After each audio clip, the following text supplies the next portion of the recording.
Informação especializada, influente e confiável. Podcast MIT Technology Review Brasil.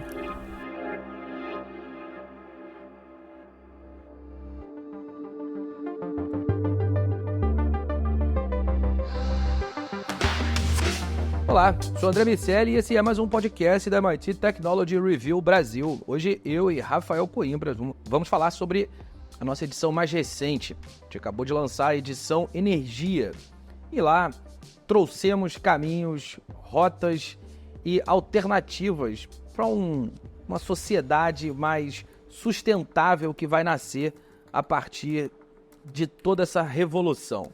Antes da gente começar, eu quero dizer que esse podcast é um oferecimento do SAIS, líder em Analytics, e também convidar você para entrar para nossa comunidade, cheio de conteúdo específico para quem está ali com a gente, lá em www.mittechreview.com.br.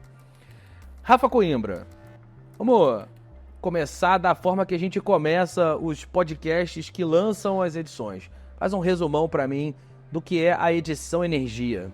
A gente está falando, André, da questão energética com uma visão muito clara de que a gente sabe que tem um problema, isso está conhecido, todo mundo conhece, temos que fazer algum tipo de mudança para que a gente continue neste planeta, os recursos estão se esgotando, a gente está ainda numa sociedade viciada em carbono e a gente precisa resolver esse problema.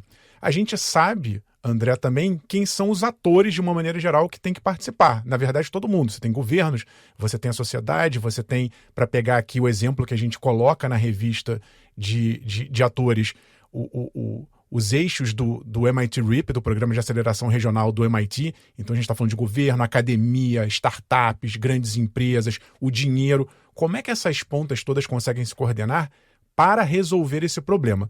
O que a gente ainda não sabe exatamente é como resolver esse problema. E aí, nós apresentamos cenários. A gente fez uma edição bem agnóstica, a gente não está aqui dizendo tem que fazer assim ou assado. O que a gente apresenta são cenários, são rotas, são caminhos que hoje, a partir da luz que a gente tem hoje, da ciência, da pesquisa, desses atores todos que eu acabei de citar, para onde eles estão se movimentando, a gente consegue enxergar algumas opções. E essas opções são colocadas na mesa e a gente tem que decidir. Então, a grande questão hoje, André, talvez seja uma falta de coordenação global para que essas pontas elas acabem tendo um direcionamento. Mas sim, existem respostas. Uma conclusão também, de uma maneira geral, que a gente observa ouvindo os especialistas, e a gente traz vários deles para a nossa edição, é que não existe uma bala de prata, não vai ter, por exemplo, uma super tecnologia que da noite para o dia resolva todos os problemas. Sim, é possível que algumas delas sejam bem disruptivas. No caso, para citar um exemplo aqui, a fusão nuclear é uma grande promessa. Quando ela surgir, se ela surgir, ela realmente vai ajudar muito a reduzir esses impactos, mas eu ressalto, André, um lado invisível, diria assim, da nossa dependência do carbono. A gente está acostumado a ter esse tipo de debate olhando para eu vou trocar o carvão pelo hidrogênio verde, por exemplo. Mas a gente esquece muitas vezes que a questão do carbono ela está entranhada em laços que a gente não enxerga. Por exemplo, me vê aqui, agora conversando contigo, a imagem que o Václav Smil traz num livro dele, que eu até recomendo, chama Como o Mundo Funciona, tem tradução em português. E aí ele explica, olha, num tomate que você come, você às vezes não está vendo, mas ali tem um monte de carbono. Tem o carbono que veio da produção lá da amônia, que foi sinteticamente inserida ali para plantar aquele tomate, tem o transporte dele, tem um agroquímico que foi colocado ali, um agrodefensivo. Tem uma série de nuances dentro dessa carbonização. Olha para o teu lado agora, você que está nos ouvindo. O que tem de plástico ao seu redor, isso tudo é carbono. Isso tudo tem a ver com a indústria de óleo e gás, por exemplo. Mas a gente está acostumado a lembrar só do petróleo ali, da gasolina. Não, nós, humanos, criamos uma sociedade mundial viciada, dependente de carbono. Então, sair desse modo para um modo mais verde não é, às vezes, só transformar uma tecnologia, trocar, né, uma tecnologia por outra. É fazer com que a gente realmente abandone um modelo ao qual estamos dependentes. E isso não é uma tarefa simples, não é uma tarefa que vai ser feita por um ator, são várias frentes que têm que entrar em campo e a gente está apresentando nessa edição essas alternativas, para que a gente tenha ali um cardápio de opções e faça o dever de casa que tem que ser feito. Bom, nesse processo de diminuir o carbono, ou seja, de descarbonização, a gente tem outros Ds. Os 4 Ds da transição energética são descarbonização, claro, a descentralização, a digitalização e a democratização. Só que, Rafa, em alguns aspectos, democratizar aumenta o consumo de energia, que faz com que o problema supostamente piore. Tem um paradoxo nessa estrutura. É óbvio que a gente precisa levar energia para o mundo inteiro, mas é óbvio também que se esse processo não for bem desenhado, a gente aumenta e não resolve o problema. Como que a gente faz esse balanceamento entre os 4 Ds da transição energética, Rafa? E tem, André, adicionando aí a esse seu ponto, um desbalanço temporal, porque o que a gente observou ao longo dos últimos anos foi que as nações desenvolvidas cresceram à base dessa carbonização. Os países hoje líderes, as economias de ponta, eu estou falando aí de Estados Unidos e China, para citar os dois do topo do ranking, elas foram criadas, essas economias, à base de carbono, tome carbono. Então, se você pega um país hoje mais pobre, uma nação mais pobre, ela vai contar com o recurso que ela tem disponível. E justamente os recursos disponíveis, os mais baratos, são aqueles mais poluentes, infelizmente. Não é barato fazer essa transição. Então, dentro desse conceito da democratização, André, que você está trazendo, essa conta precisa ser paga. Essa conta, esse equilíbrio precisa ser estabelecido. É alvo de muita controvérsia, a gente tem acompanhado isso em todas as COPs, em todos os grandes debates mundiais. Ninguém quer pagar a conta, essa é a verdade, né? Os países desenvolvidos falaram, eu dou um dinheiro aqui, mas não sou só eu o responsável. E os países mais pobres dizem, olha, peraí, agora que chegou a minha hora de crescer, eu também vou ter que pagar a conta, ou eu não vou poder carbonizar, vou ter que frear meu crescimento econômico em detrimento do resto do mundo. Então, é uma discussão, é um debate que precisa ser feito, mas eu volto aqui no ponto central.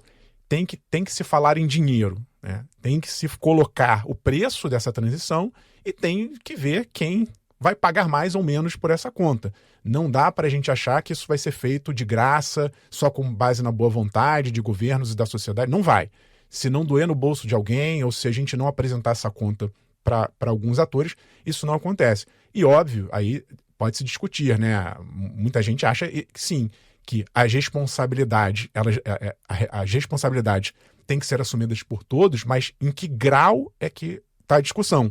Então tem muita gente que, por exemplo, coloca como a indústria do óleo e gás como uma grande responsável. Ela deveria pagar mais por essa transição do que outras indústrias. Afinal de contas, essa indústria é responsável pela maior parte do que a gente está falando aqui.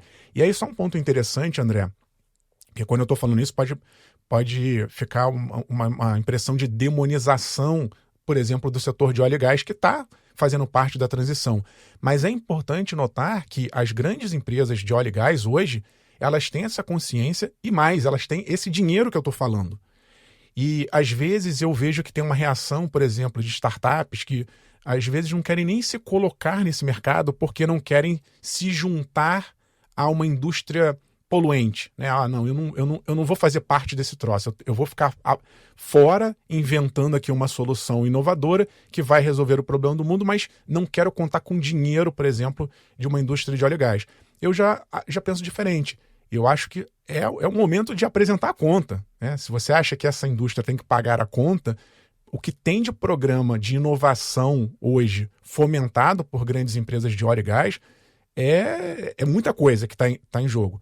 Então eu não acho um absurdo que sim, essas empresas, elas precisam, tá, André? Por mais que elas tenham pesquisa e desenvolvimento, sejam líderes em várias tecnologias, elas sabem que elas precisam trabalhar com programas de inovação aberta, com um ecossistema que traga soluções interessantes que realmente façam essa transformação. E, novamente, elas têm cheque para apresentar e desenvolver essas inovações.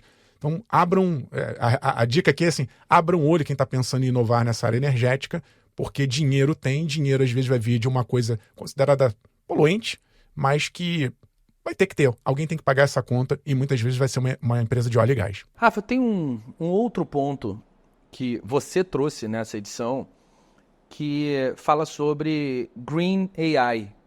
A gente tem visto nos últimos meses, no último ano e meio, um crescimento exponencial do uso de inteligência artificial e, naturalmente, a gente precisa pensar o que isso significa para as metas de transição energética. Tem uma questão com o processamento de dados, tem uma questão com armazenamento. Quanto mais os algoritmos funcionarem, maior vai ser o ímpeto das empresas em armazenar dados para que depois eles sejam insumo para o funcionamento desses algoritmos de inteligência artificial, e todo o processo de gestão de ciclo de vida dos dados e também do processamento que os algoritmos de inteligência artificial terão a partir da sua popularização tem impactos nessa questão de transição energética.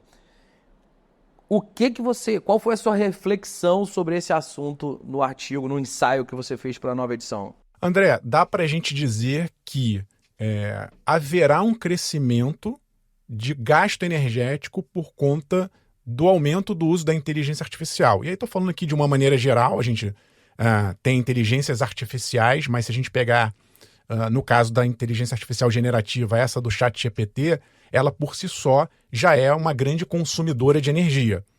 Dá para a gente também diferenciar aqui a fase do treinamento. Então, grandes empresas como a OpenAI, a Meta, o Google, elas treinam um volume muito grande de dados.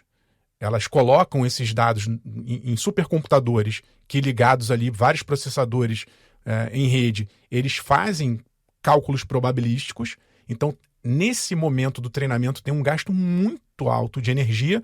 E depois que essas máquinas são treinadas, tem aquele segundo momento em que você vai fazer uma pesquisa num ChatGPT, num Gemini da vida, e a máquina vai te dar uma resposta. Ali também tem um outro tipo de gasto de energia.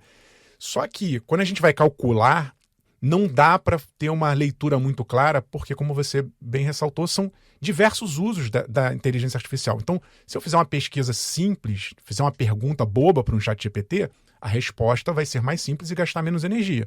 Mas se eu dou uma tarefa muito mais complexa, ou quando eu uso elementos mais complexos, por exemplo, pedir para a máquina gerar uma imagem, isso vai gastar mais energia. Daqui a pouco a gente vai pedir para gerar vídeo, vai ser mais energia. Se o vídeo for em 4K, em 3D, mais energia.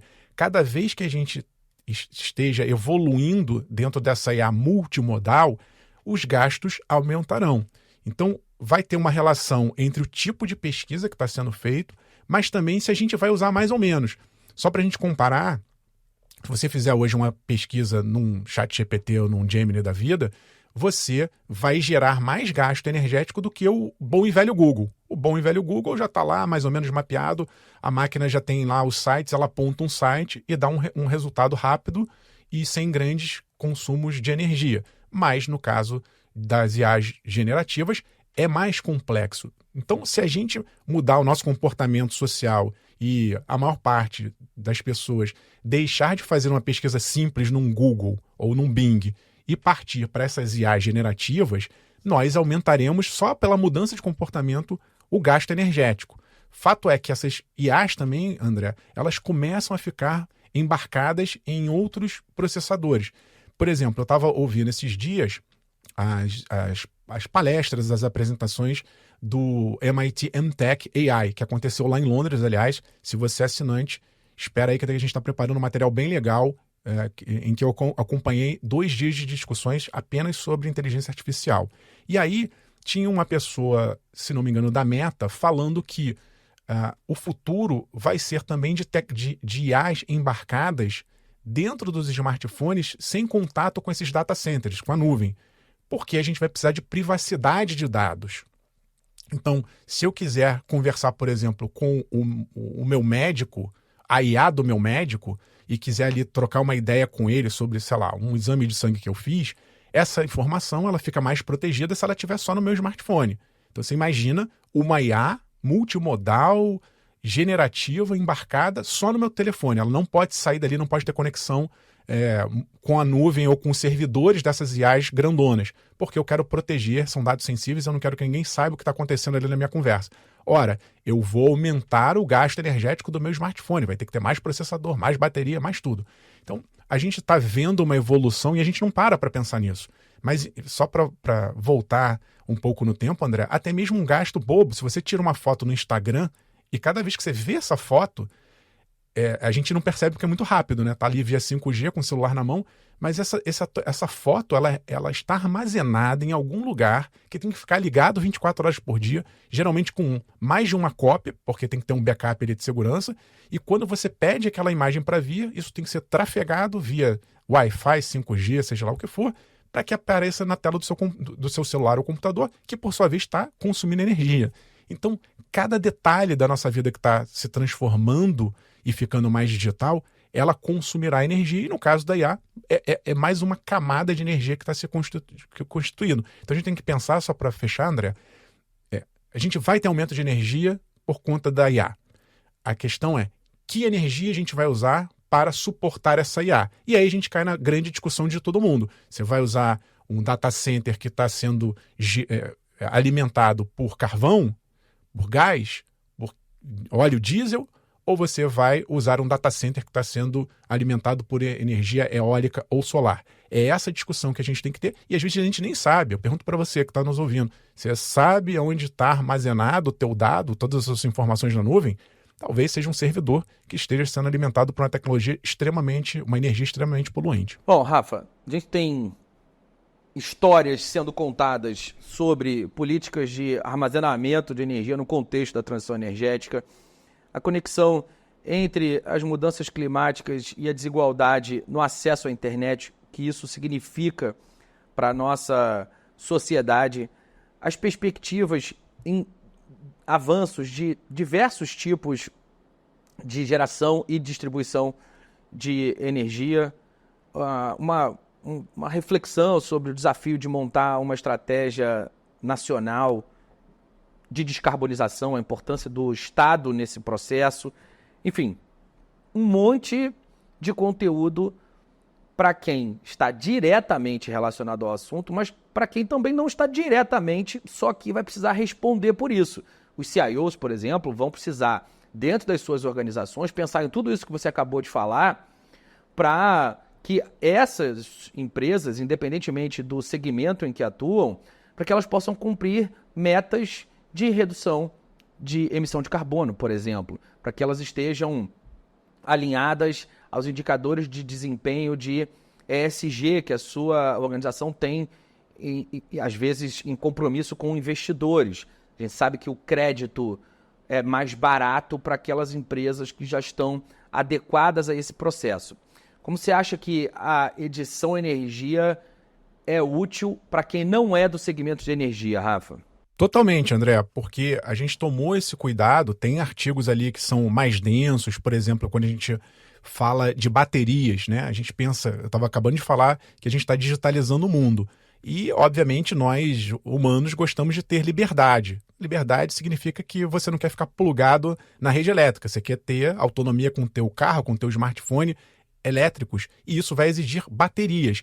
Quais são as novas baterias? Como é que a gente está desenvolvendo elementos químicos que façam com que as baterias sejam mais eficientes, mais duradouras? Então tem uma discussão, por exemplo, que entra em aspectos um pouco mais técnicos, mas a gente tomou muito cuidado nessa edição, André, de abordar tudo de uma maneira muito clara, muito transparente, muito fácil, para que as pessoas entendam a discussão.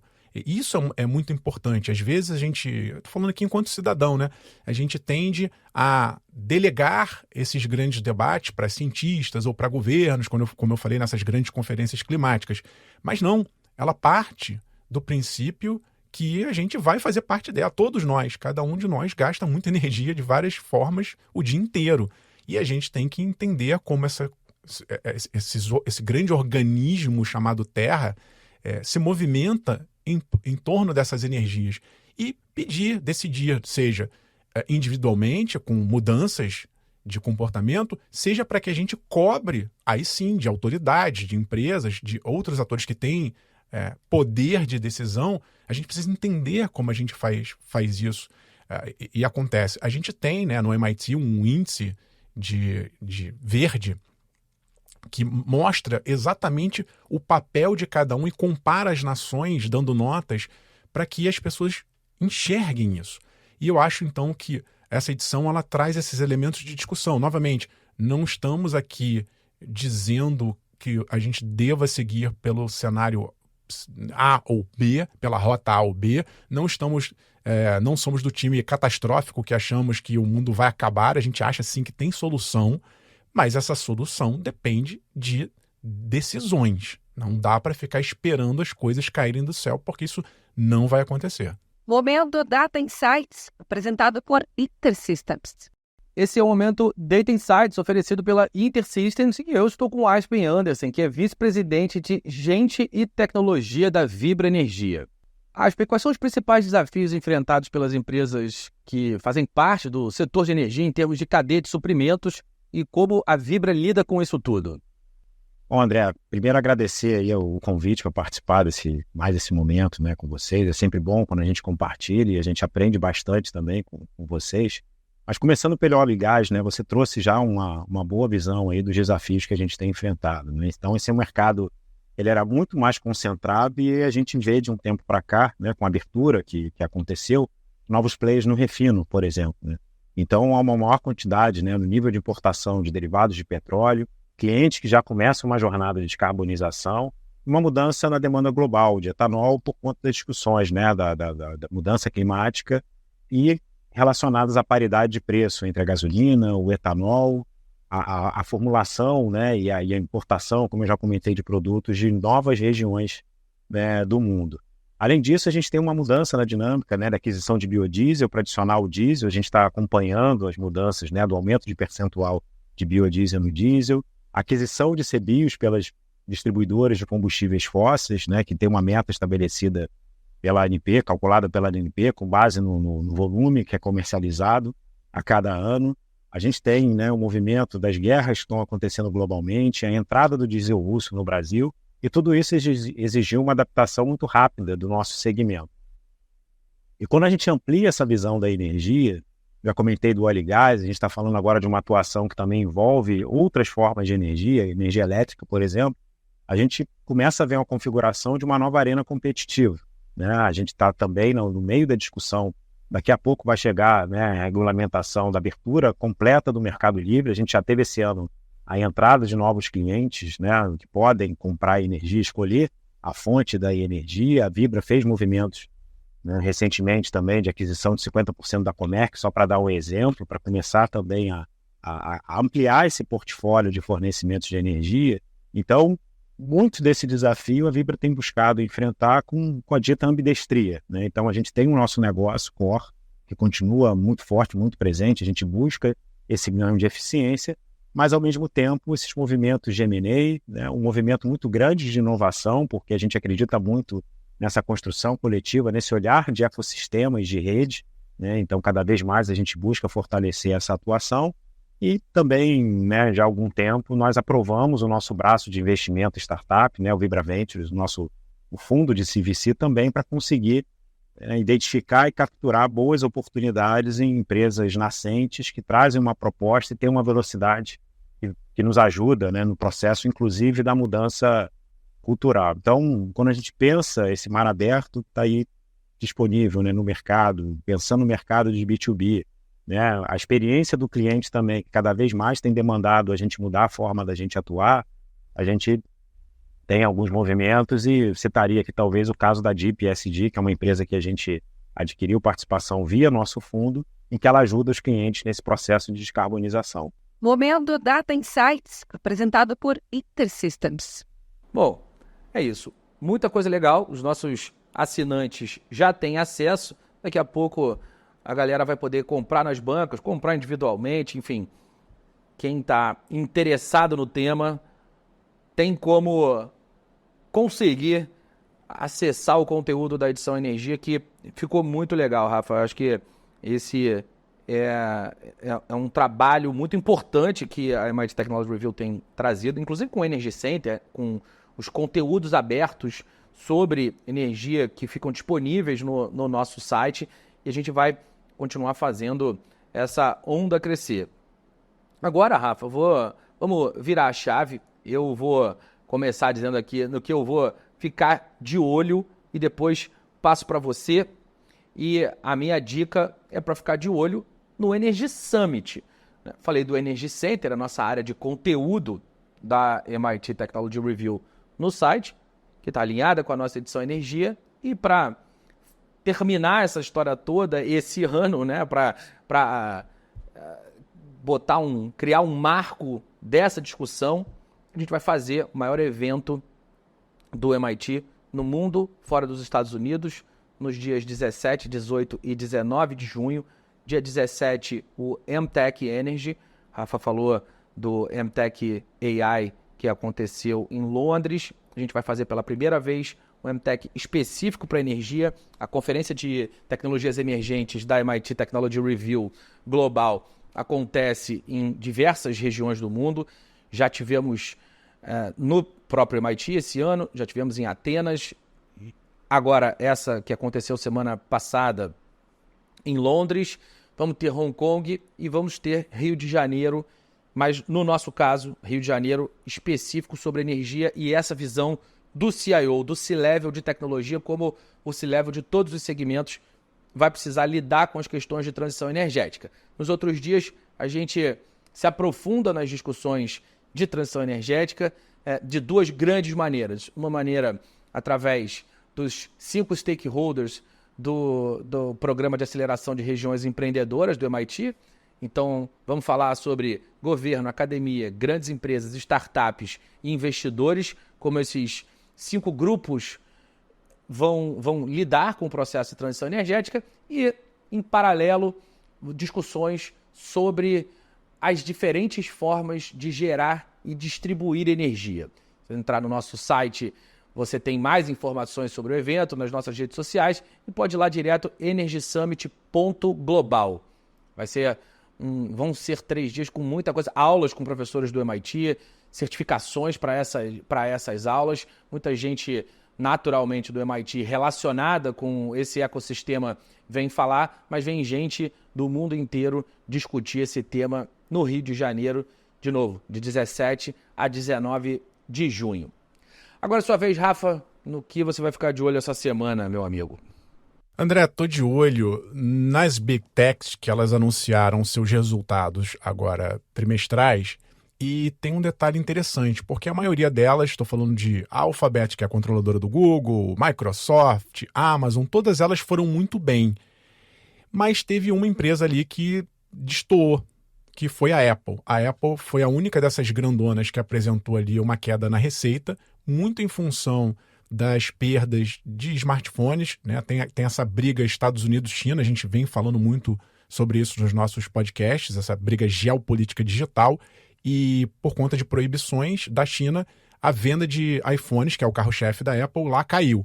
Então, a Apple está tendo problemas, ela está compensando essa perda de receita de produtos com seus serviços, tem muito serviço digital, tem a Apple TV Plus, etc e tal, mas é um sinal de alerta para que a Apple se movimente. E por que eu estou falando isso em contraposição às outras Big Techs?